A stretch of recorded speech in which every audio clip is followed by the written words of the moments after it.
Welcome to Dietetics After Dark, your source for food-related crime, scandal, and fraud.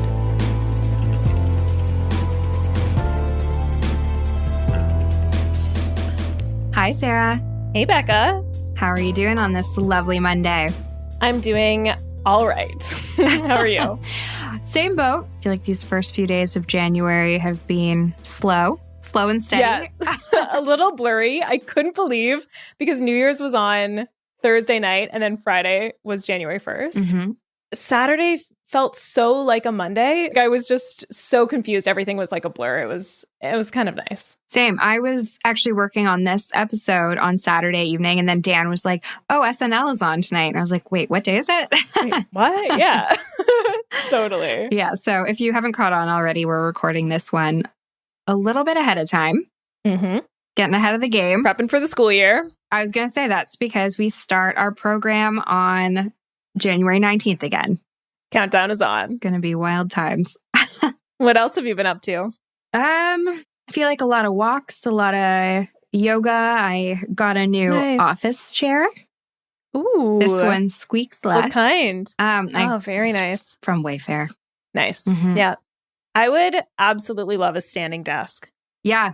Dan actually just got one. Oh, does he love it? It hasn't arrived yet, but I think it's supposed to come this week. So I'm slowly taking over his office space. Nice. Yeah. As someone who's sitting for like 10 plus hours a day on my computer, mm-hmm. I would love a standing desk. I think it would improve my life and my posture. Yeah. I have one of those ball chairs, which I think you've seen me bouncing on.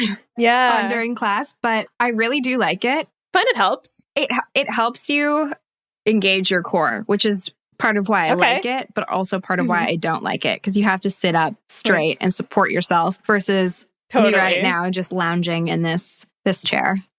Right. Okay. But it's nice to have that option. Mm-hmm. It is. Versus just straight lounging all day. Mm-hmm. And I mean, enough about chairs. Today is a big episode. I know. I'm super excited about it. I think you're going to love my part of the story. And I think I'm going to love your part of the story too. I think you will too. And for those of you who haven't yet read the title of the episode, we are covering a little bit of information about McDonald's and the infamous Liebeck versus McDonald's case, which is the hot coffee case. Ooh, I know nothing. You told me not to research it and I listened. Good. So I'm excited. I'm very excited. Should we start? Yeah, let's dive in. Let's do it. The information in this podcast is for entertainment and educational purposes only. If you're interested in medical nutrition therapy or personalized nutrition advice, please talk to a registered dietitian in your area. All the citations and relevant links for anything mentioned in this episode will be in our show notes. This podcast may contain coarse language, mature subject matter, and content of a violent or disturbing nature. Listener discretion is advised.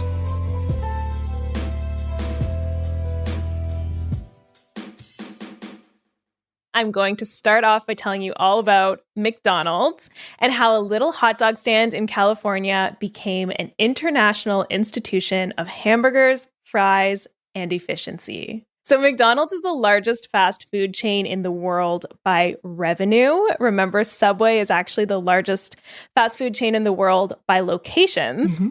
But McDonald's isn't that far behind. McDonald's serves over 69 million customers every single day, which is wild, crazy. Canada times 2 every single day. Wow. In nearly 120 countries and in nearly 40,000 locations as of 2018. Mind-boggling numbers.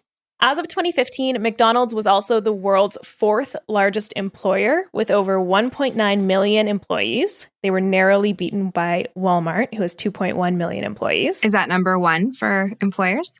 No, that's number 3. Number 1 is the U.S. Department of Defense, has 3.2 million employees, which is crazy. And the second largest employer is the People's Liberation Army in China at 2.3 million.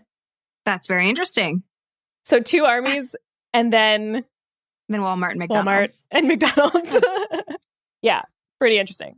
So McDonald's is an absolutely massive company, one of the most recognizable and profitable brands of all time, and it's been around for over 60 years. So I got most of this information from a really well-written article in Smithsonian Magazine by Lisa Napoli. So if you want to check that out, go give it a read. It'll be in our show notes. And we're going to start by going all the way back to 1937 in Monrovia, California, where brothers Maurice, who everyone called Mac, and Dick McDonald are feeling a bit down on their luck. They moved to LA to pursue a life of acting, but found themselves unable to land the big roles that they dreamed of, and instead they were working hauling sets for Columbia Movie Studios. Eventually, they scraped together enough cash to buy a small theater, and they started screening films themselves, but they quickly realized that the guy with the root beer stand was making more money than they were. So they sold the theater, and they bought a little hot dog stand near a flying field, which is where spectators and families would come and watch planes fly. And they called it the Air Dome, and they sold orange drink and hot dogs. Very cute. And very cute. Hold on, quick aside. This guy's name is Mac McDonald. Mac McDonald. Love it. And Dick McDonald. Now, Mac and Dick were successful at the hot dog stand, but they felt that there was something more they could do. And around this time, this is like the mid-1940s, cars were becoming a household commodity. So Mac and Dick wanted to start a restaurant that appealed to drivers, where people could pop in for a bite to eat while they were out for a drive. And so they ended up getting a place in downtown San Bernardino in California, and they called it McDonald's Barbecue. Now, most quick service restaurants of this time, this is the 1940s, remember, were called car hops, and cars would just enter the parking lots, and a young woman would come out and take your order and bring your food right out to your car. Was that in rollerblades? Could have been. I feel like I've seen pictures. Not at this McDonald's, but I think A&W did rollerblades. Yeah. So cute. For speedy service. So business was going really well for McDonald's Barbecue, but Mac and Dick knew that they could achieve something greater. And they especially wanted to move away from the whole car hop situation because they felt that it was just a waste of time and labor resources. And so they actually made the bold decision to shut down McDonald's Barbecue for a bit while they took some time to figure out what direction they wanted to take with the business. So drawing inspiration from Ford's Model T assembly line business model, which was like super high efficiency, Mac and Dick wanted to become as efficient as possible. So they made the decision to slash the menu from 25 items to 9 items, and they completely got rid of all the expensive barbecue options. They got one of their inventive friends to make them a machine that squirted ketchup and mustard and a press that allowed them to make burgers more quickly. And notably, they purchased 8 state-of-the-art milkshake mixers. And a major part of the brothers' new vision for their restaurant was that customers were not allowed to ask for substitutions. So they were getting the food as it was prepared, no matter what. And they created an assembly line of workers that could get the food order to the customer in 20 seconds or less. That's insane. And they also, I know, that's so fast. And they also got rid of the car hop style waitresses so that customers actually had to walk inside to place their food order because apparently the brothers thought that female employers were a distraction from efficiency. Oh my gosh. Yeah. Get them out of here. It's ridiculous. So all of these cuts to labor and improvements in efficiency meant that the brothers were able to drastically reduce the price of their food. In 1948, it was 15 cents for a burger, 10 cents for fries, and 20 cents for a milkshake. What is that in today's money? Do you know? I do not know. I didn't look it up. I was just going to say, I wonder if that's similar to what the prices actually are today. I don't know. That's a good question. Future editing Sarah here. 45 cents USD in 1948 is equivalent to $5.07 USD today, which is approximately $6.46 in Canadian dollars. Now, today in Ontario, Canada, a quarter pounder with cheese, small fries, and a small milkshake will cost you $12.07 plus tax, which means relative to today's prices, this was actually a pretty dang good deal. Okay, so when Mac and Dick reopened, they dropped the barbecue from the name and they officially became McDonald's. And at first, people did not like all the changes that they'd made. They wanted to be able to customize their food choices, and they certainly didn't want to have to get out of their cars and walk inside and place their own orders. But within 4 months, hungry patrons crowded the counters and the McDonald's brothers found great success once again. And soon they were rolling around town in their brand new Cadillacs. Nice. Yeah. Apparently, though, the burgers were just fine. They weren't groundbreakingly delicious, but they were quick and they were easy. But the fries, on the other hand, were exceptional. Mac had put his heart and soul and chemistry knowledge to the test, and he found the perfect French fry recipe, which actually included sun-drying the russet potatoes in the desert heat. Wow. And it was a very lengthy process, but one that he would not compromise on. That's so interesting. I honestly can't even think about McDonald's French fries without getting hungry. I know. When I was rating this, I was craving McDonald's so bad. At first, it was a Big Mac, and then it was all the fries. And then, by the end of last night, when I was finalizing the script, I'm still thinking about a McFlurry. Yeah. I mean, that must have been really tough for you. My part was all about coffee, so it wasn't as bad, but... Yeah. Especially looking up all the pictures and stuff. I might still get some McDonald's today. You should. Okay. So with their newfound success and their highly efficient assembly lines, Dick and Mac slowly started franchising the business. But it didn't really take off until Ray Kroc entered the picture in 1954. So Ray Kroc was actually a milkshake mixer salesman. And remember that Dick and Mac had 8 of these milkshake mixers at their McDonald's location. And so Ray Kroc had heard that there was this little restaurant called McDonald's that was using 8 of his mixers. And so he went to go check it out.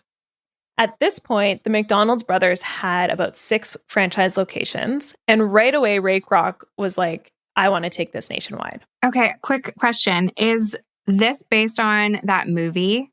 Or is this what that movie's based on? This is what that movie's based on. With Jack Frost, whatever that guy's name is. I don't know. The actor that plays Jack Frost. Jack Nicholson? No. It was Michael Keaton. Yeah, it came out 2 years ago or something, right? Fairly recently? Yeah. Okay. Yeah. And it's based on Ray Kroc. Okay. That was my question. So right away, Ray Kroc believes in McDonald's. He knows he wants to take it nationwide. And so they work out a deal where the brothers get a small amount of the profits, and Kroc goes off to bring McDonald's to the people. Kroc opened his first restaurant in Chicago, and it was actually him and the designer that chose the yellow, white, red, brown color scheme that we all know. Iconic. McDonald's grew to 102 locations by 1959, and growth from there on out was fairly steady, and Ray Kroc officially bought out the McDonald's brothers completely in 1961 for $2 million, which is the equivalent of $21.6 million today. Still doesn't seem like that much for McDonald's. Totally. But at the time, I did read that Ray Kroc didn't have that money, and so he had to fundraise and get donors and get that amount of money to buy it from the brothers. Yeah. I'm sure it was a ton of money for what the company was worth at the time. Okay, so during the 1960s, McDonald's created their trademark Golden Arches. They birthed Ronald McDonald, the Filet-O-Fish, and the Big Mac. And they also opened their first international McDonald's restaurant in Richmond, British Columbia. International. I know. Canadian. It took McDonald's 33 years to open its first 10,000 locations, and only 8 years after that to open its next 10,000. So growth was huge. And by 1997, McDonald's was opening 5 new restaurants every single day. And for the most part, people were loving it. But while McDonald's had enjoyed immense success over the years, they've also had their fair share of challenges.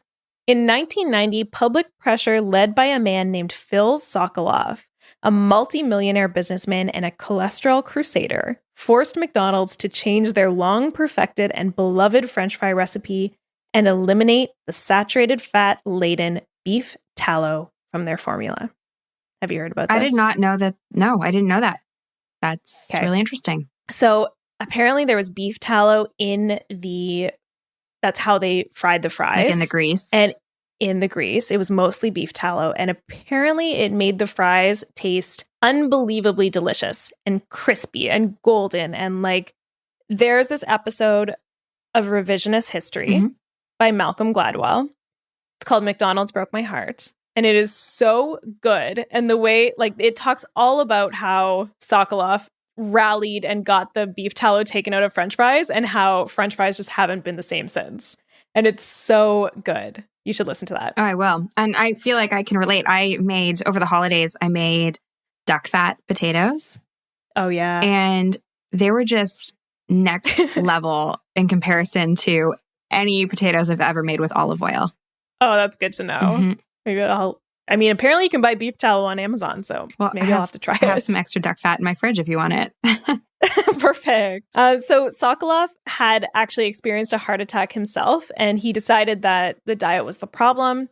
Apparently, he hadn't been eating very well, and he spent over $3 million of his own money running full-page newspaper ads, claiming that McDonald's was poisoning America with high cholesterol menus, and his campaign was ultimately successful. So the beef tallow was removed, and fries were never the same.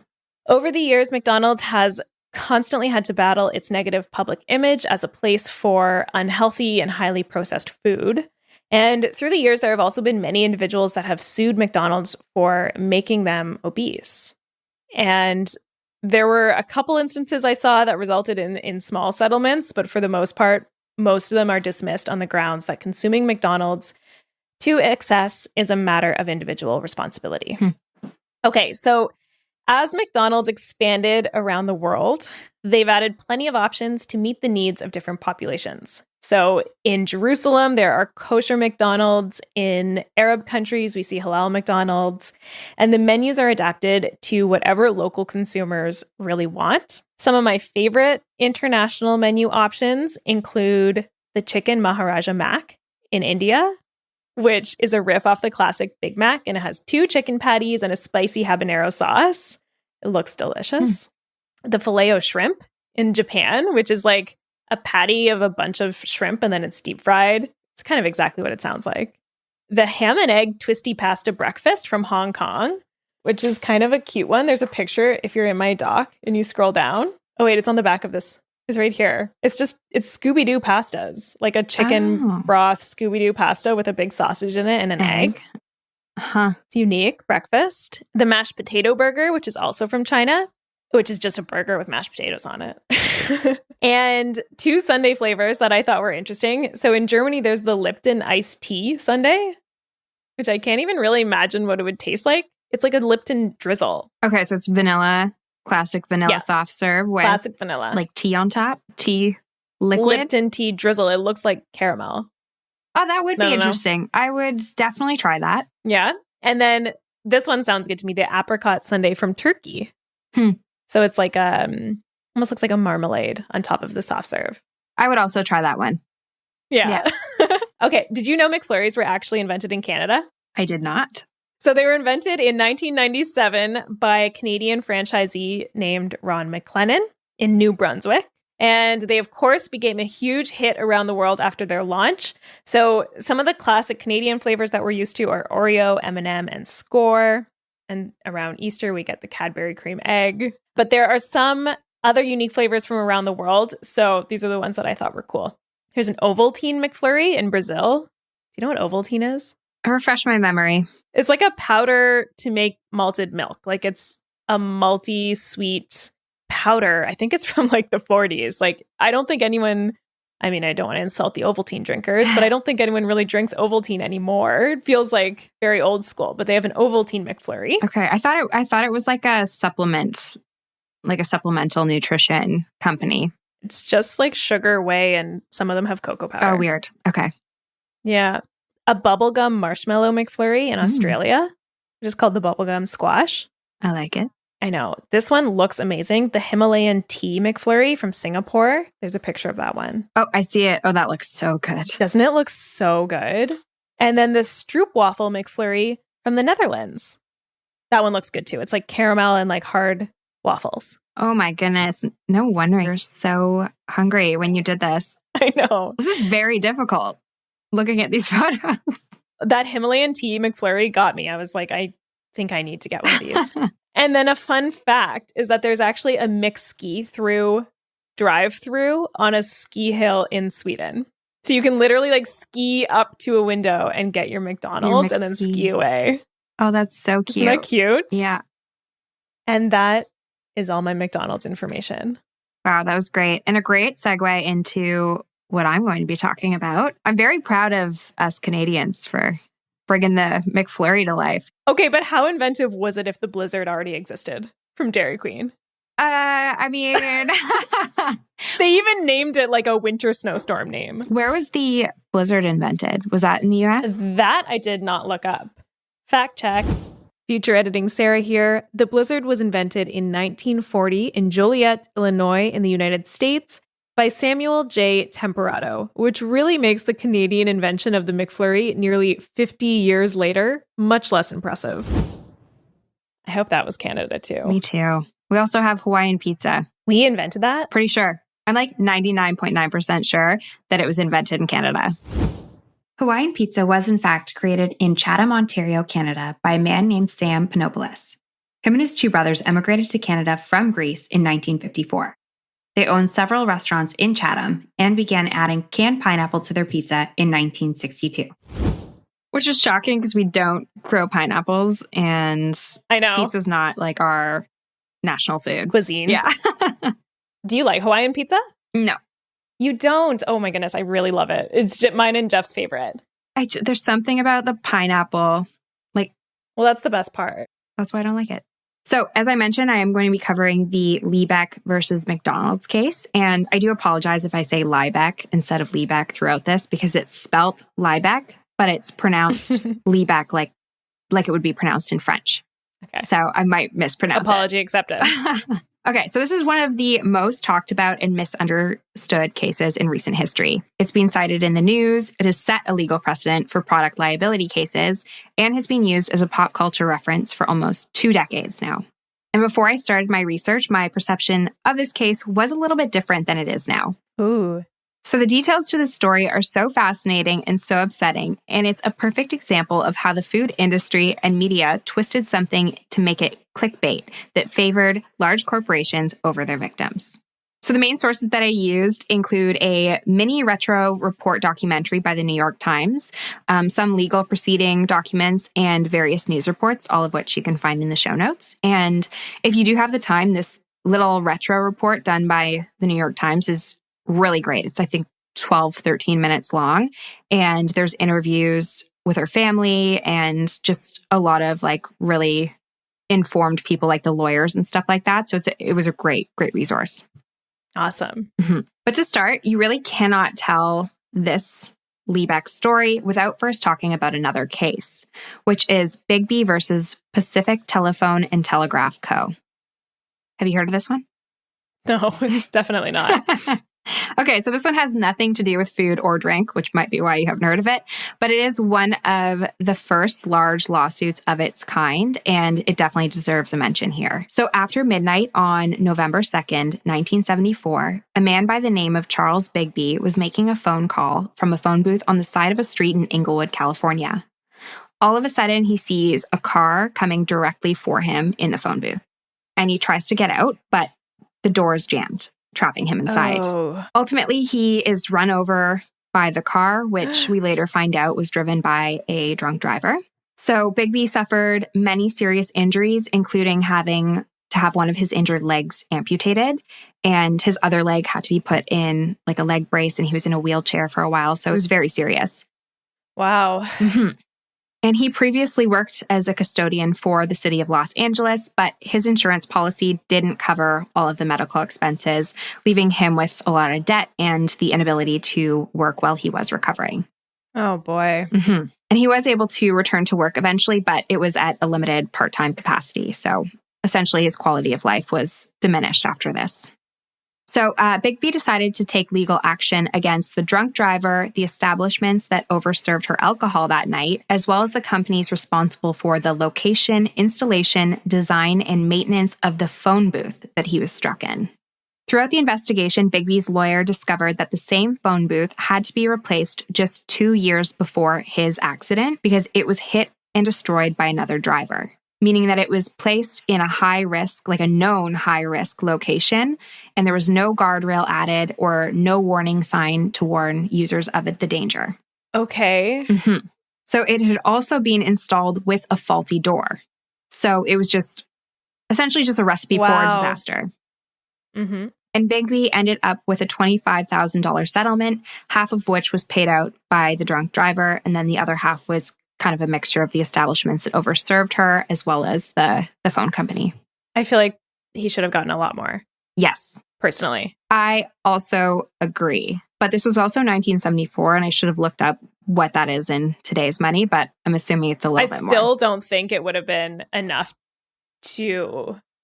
Considering this could have been prevented with a working door and maybe a guardrail and responsible serving. Oh, absolutely. That's not even a year's salary for a lot of people. I know. Yeah. Okay. Yeah. So it's actually what happened after this settlement that's even more disturbing than the outcome of the settlement itself. But it is what connects this story to the Liebeck McDonald's case. So Bigbee was moving on with his life when in 1986, so 12 years after the accident, President Ronald Reagan mentioned his case in a speech on tort reform. Now I'm just going to quickly pause here and read you a Wikipedia definition on tort, which is a legal term. So a tort is a civil wrong that causes a claimant to suffer loss or harm, resulting in legal liability for the person who commits the torturous act. It can include intentional infliction of emotional distress, negligence, financial losses, injuries, invasion of privacy, and many other things. Okay. So Reagan was an advocate for tort reform, which in the case of a personal injury lawsuit would limit a plaintiff's ability to recover compensation. So they're essentially saying that he even received too much compensation. Wow. Okay. And some of the reasoning behind tort reform is that these types of lawsuits can lead to things like higher product costs or the loss of jobs if a company has to pay out a large settlement. So not necessarily for like a phone booth company, but in terms of like food and drink, it might result in higher product costs. Right. They also argue that a lot of the corporate payouts end up going to the plaintiff's lawyers rather than the plaintiffs themselves. So tort reform is set out to essentially limit the amount that plaintiffs can receive in a personal injury lawsuit. Okay. And Reagan referred to Bigbee's case as being loony and that the tort system was out of control. So he was misleading the public. Because he had gotten so much money. So much money, yes. For a terrible thing that happened to him. Okay. And this misled the public just about what the case was about and essentially made a bit of a mockery about it. And this was one of the first cases that received this type of media attention, misconstruing the victim as some type of opportunist. Right. Okay. So the facts weren't taken into consideration properly, is the bottom line. It's a bummer. So how does this relate to a coffee case that took place in a different state almost a decade later? So the Liebeck versus McDonald's case is similar in the way that it was misrepresented by influential people, media networks, and later in popular culture. Both cases focus on negligence resulting in injury, and the details of the Liebeck case were equally as botched when reshared, yet the reach was even greater with this one. Right. Okay. So then I guess I'll admit right now that I've only heard about this case in the capacity of like a joke. Yeah. Like making fun of the person who would sue McDonald's for spilled hot coffee. Like, duh, coffee's hot. Yeah, it's so ingrained in pop culture to make fun of this case. It's ridiculous. And I mentioned a little bit later on some of the areas where it has been mentioned, and there's been whole TV episodes, the songs based on this case, essentially making a mockery of it. Okay. Let's get into it.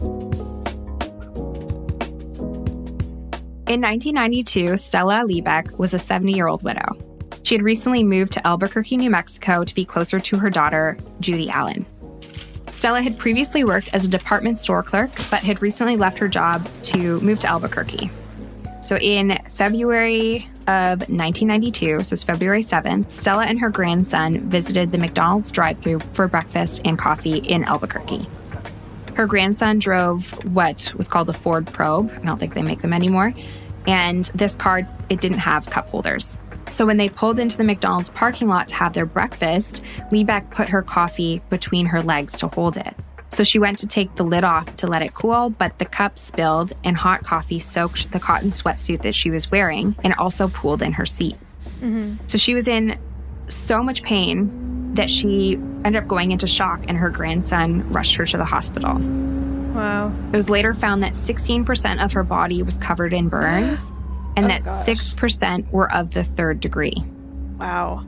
So I personally, and I don't know if you find this as well, but I get very confused when it comes to the degree of burns because it's the opposite of the degree of murder. So I find it very confusing. But the third degree burns are the worst ones that you can get. They go through your skin, so the epidermis and the dermis, and they can also damage the underlying muscles, tendons, bones, and nerves. So 6% of her body had these third degree burns on them. That is wild. Mm-hmm. And she was in the hospital for just over a week, receiving treatment that included multiple skin grafts. Her medical bills totaled over $10,000, which I looked this up in today's money is over 18,000 USD.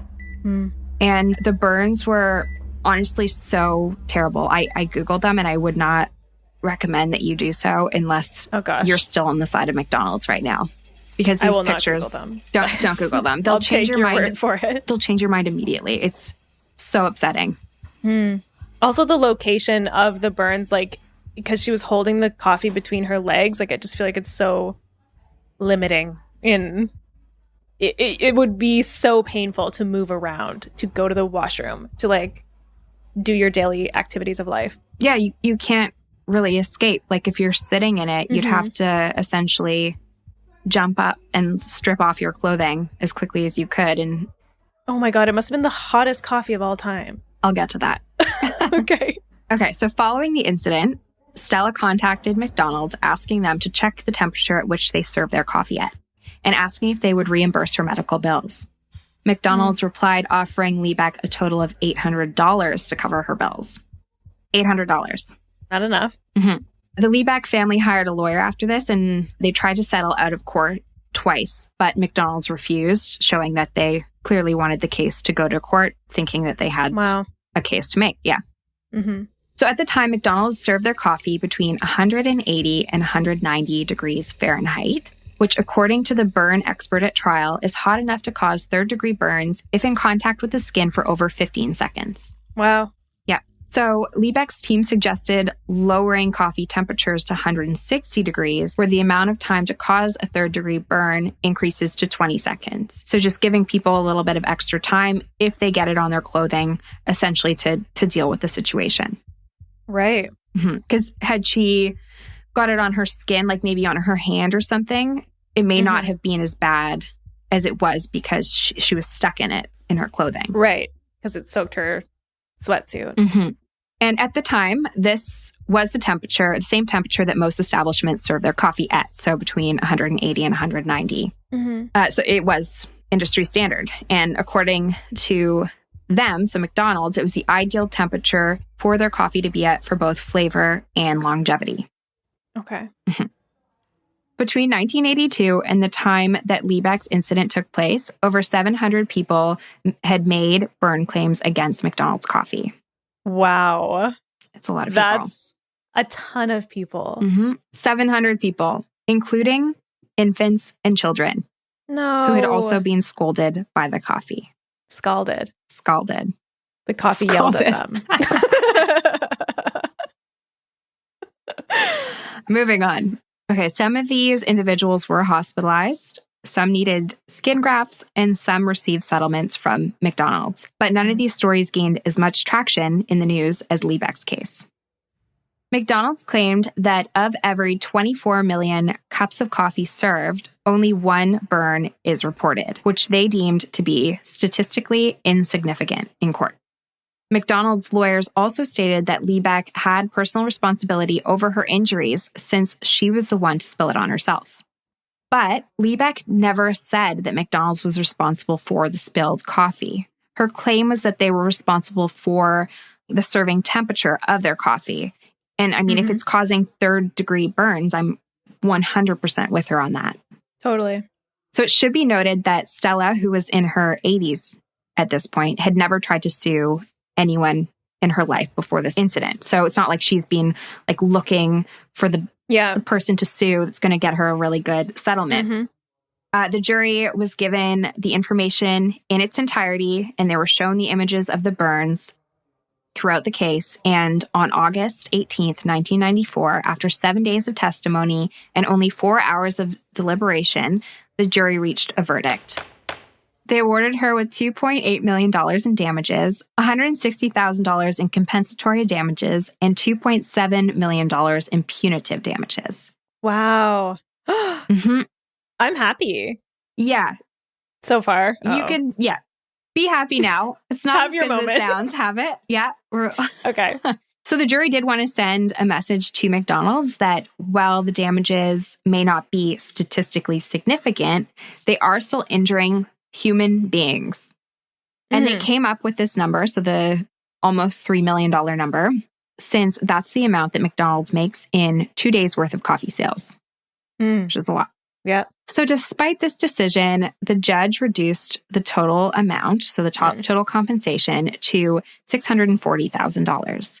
But then the parties settled out of court for an undisclosed amount under $600,000.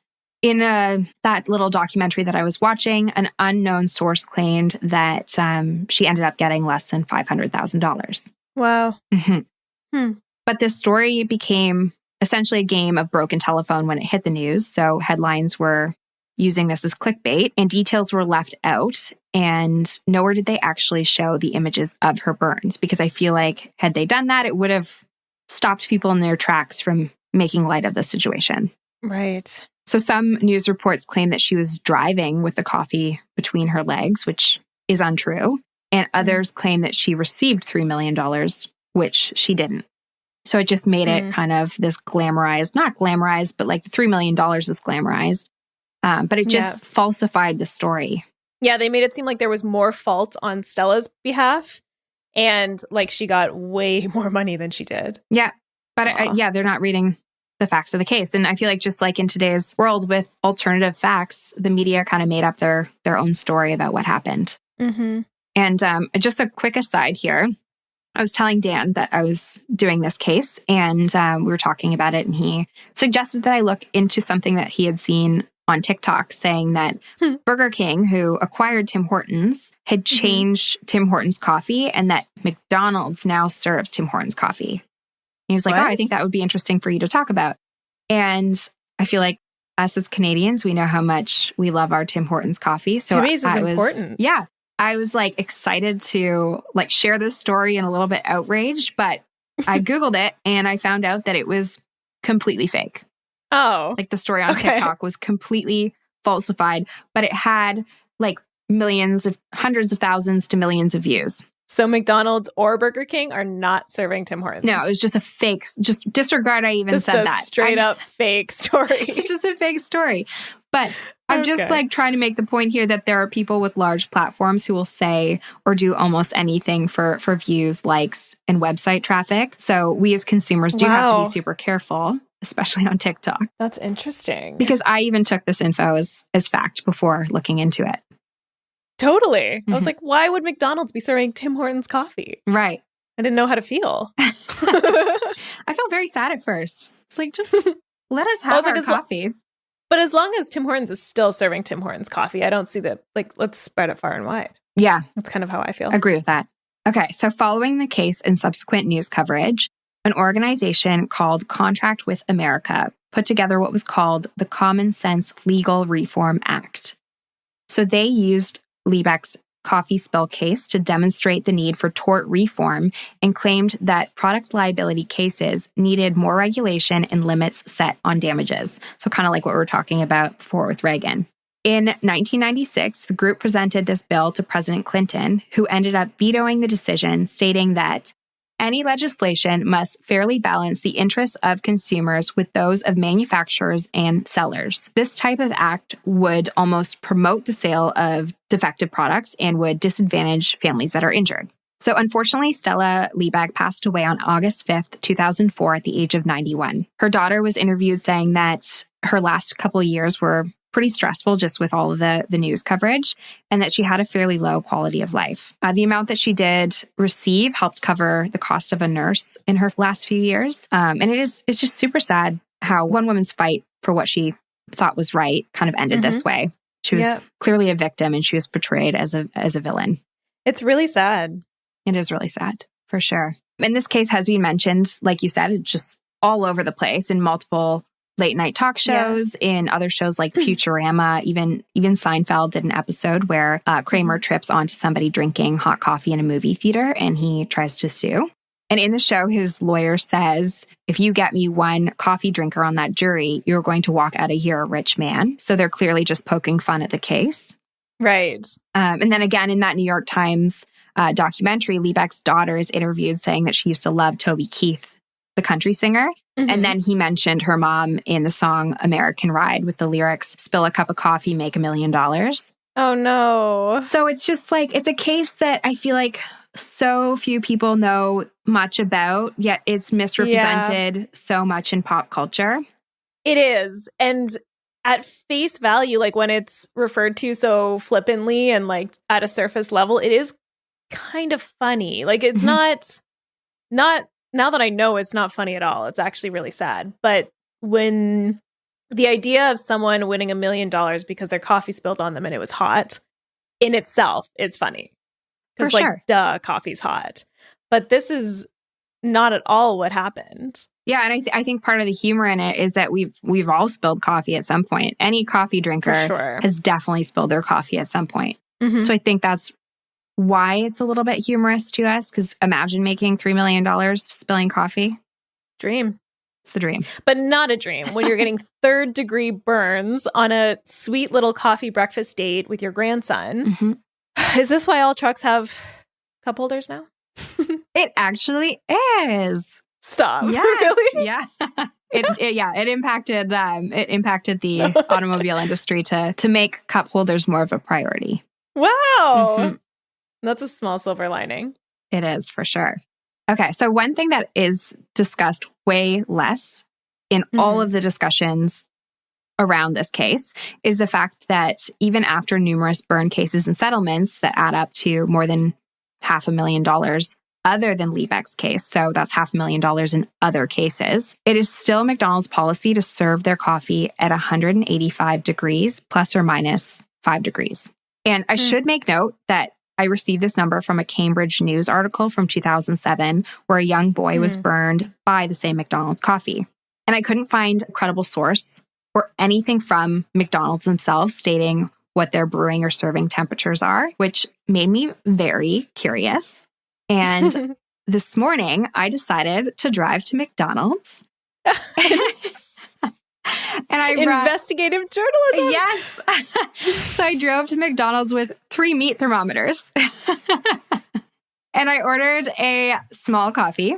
And I took the coffee to the parking lot. So as soon as I got it from the drive-thru, I brought it to the parking lot. And I received 2 readings for 169 degrees Fahrenheit and 1 reading for 178 degrees. So I'm thinking that one thermometer may have been faulty. But 2 of the 3 said that it was 169 degrees Fahrenheit, which is still super hot. And if you remember what I did mention earlier, the burn expert in Liebeck's trial stated that coffee at 160 degrees can cause third-degree burns in 20 seconds. So that was hotter than that. So had I spilled that on myself and not being able to get my clothes off within 20 seconds, I might have third-degree burns, which is crazy to think. I love that you did that. You retraced to the steps of Stella Liebeck. It was just really frustrating me because I couldn't find one temperature that was consistent across the board. Every website said something different. So I was like, I'll just go figure it out myself. That's awesome. Okay. And I feel like in order to kind of just like put this into perspective, I also wanted to look up what the optimal drinking temperature for coffee is. Yes. Can you take a guess? Okay. So yeah, sure. I'll guess like 150 or something because I don't want to drink my coffee if it's going to burn my tongue. No, definitely not. That's why I love adding milk to my coffee so I can drink it ASAP. Yeah, agree with you on that. Okay, so one study from 2008 found that the optimal drinking temperature for hot beverages is 136 degrees Fahrenheit. And that's after testing 300 subjects. So I think 150 would likely still be drinkable, just like on the hotter side. And so again, I took the temperature of my coffee. So when I got home with my McDonald's coffee, the temperature was 134 degrees. And it was like it was the perfect drinking temperature. So that's about 2 degrees different from that study I just mentioned. And you got black coffee. I got black coffee. And it probably could have just even had to make been... sure there's no confounding variables in your little experiment. No, I was tempted because I do love a little milk in my coffee, but for the sake of science, I didn't do it. Okay, so I think that it could have been a little bit hotter than 134, but it was like a good drinking temperature. Okay. But again, that was also after I had sat in McDonald's parking lot with the lid open for 5 minutes. Right, taking temperatures. Yeah, and I took a video of me taking the temperatures because Dan was like, you don't want McDonald's to like sue you for saying something. I was like, okay, I have to prove that I did it. And that this is what it says. And so it was after I had sat in the parking lot for 5 minutes, but also drove home, which took me another like 5 to 7 minutes. So wow. Why are they serving coffee at an undrinkable temperature is my question. Yeah, what's the logic? I guess they're thinking that people aren't having it right away. Like you get your coffee with your meal and then you have it maybe after your meal, it's cooled down, or you're getting it in the drive-thru and you're driving somewhere. Mm-hmm. But I know how I order coffee, and I order coffee with the intent to sip it right away. Yeah, while you're driving or while you're sitting in the seat. While I'm studying, while I'm driving, while I'm reading, while I'm whatever. Like I'm ready to drink it. I don't need it to be 180 to 190 degrees Fahrenheit and then wait half an hour for it to get to a drinkable temperature. Exactly. And I did read somewhere that did say that that's kind of the justification behind it, is that people usually take a couple minutes to get to the location where they plan on drinking the coffee. But right. I'm with you. I normally have a sip right away. Yeah, McDonald's also claims that consumers want their coffee hot, like really hot. But again, nobody actually wants to burn their tongue. And I was so tempted. I was so tempted to just take the coffee and have a sip of it immediately just to see what would happen. Just to get a 3rd-degree burn. Yeah. But like, it's outrageous, right? Yeah. It is kind of outrageous that they serve it that hot. Anyways, there's a podcast. It's called The Swindled Podcast, and they do an excellent job also covering this case. And in their research, they found that McDonald's actually calculated the losses in lowering their serving temperatures, because coffee held at 190 degrees has a longer shelf life than coffee at 160 degrees, which is what the court case was kind of not fighting for, but what they had mentioned in the court case. Right. So they essentially found that it would be less expensive to resolve all these burn cases than to lose the coffee held at a lower temperature, if that makes sense. So it's more cost effective to settle cases where humans burn their skin on coffee than it is to have to throw out batches of coffee that they don't have as long of a shelf life. Correct. Just to clarify. Okay. Very good. Hope that clarifies it for you. Wow. Yeah. I know. It is pretty shocking. And I honestly, I do think that everybody listening should watch that little documentary that I've mentioned like 1,000 times, because they do interview some of the lawyers, and it is shocking to see like what some of the things that McDonald's brought up in this case. It just kind of dehumanizes the consumers. Right. Mm-hmm. Wow. So at the time, one of the reasons Liebeck won the court case was that McDonald's did not inform the consumer of the burn risk associated with their coffee. So following the case, McDonald's and almost all other establishments that serve coffee placed a caution, contents hot label on their hot liquid products. So coffee serving establishments also developed some other safety measures, such as the cardboard sleeves to protect your hands and the smart lids with the flaps over them. Right. And it seems like they almost did everything but actually reduce the temperature of their beverages. And as you said, or as you like brought up earlier, it even influenced the auto industry in requiring cup holders in, I'm pretty sure, all vehicles at this point. Wow. That's so interesting.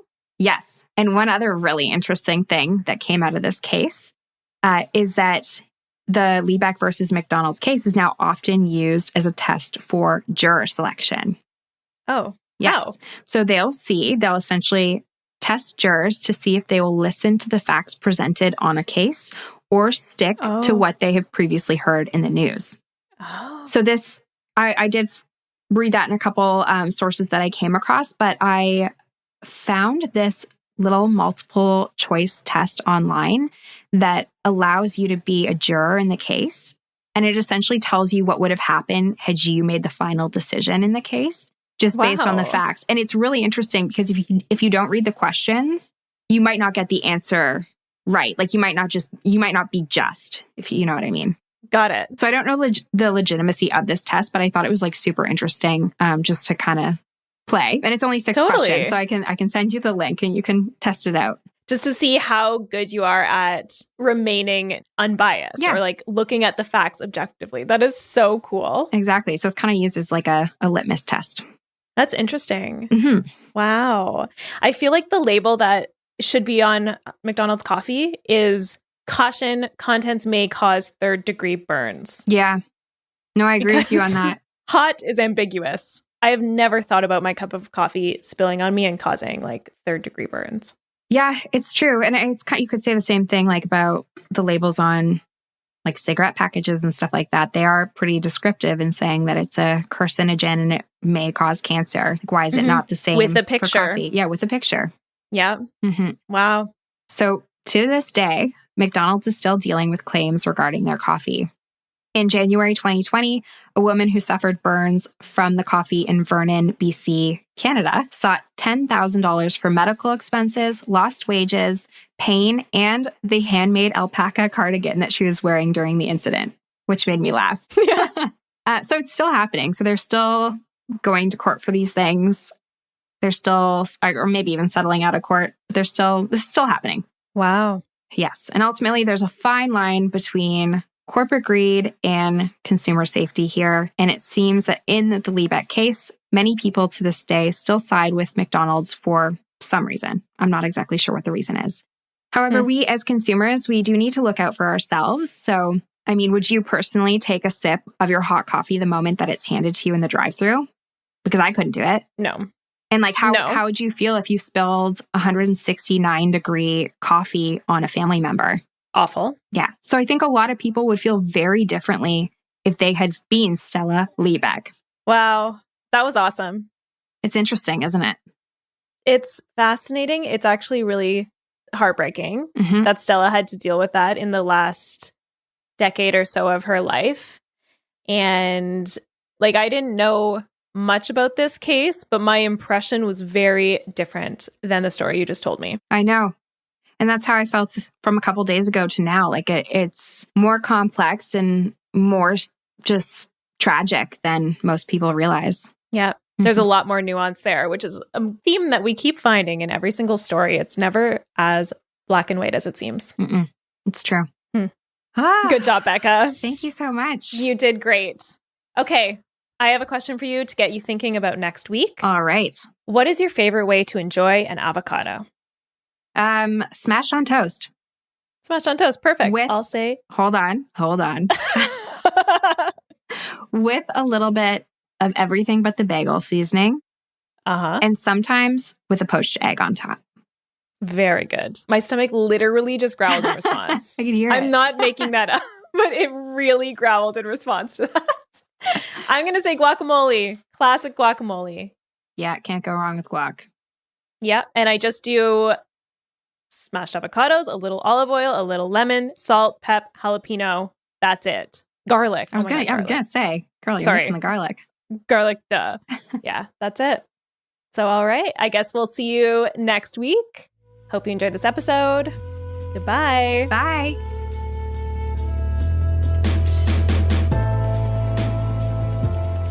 Thanks for listening to this episode of Dietetics After Dark.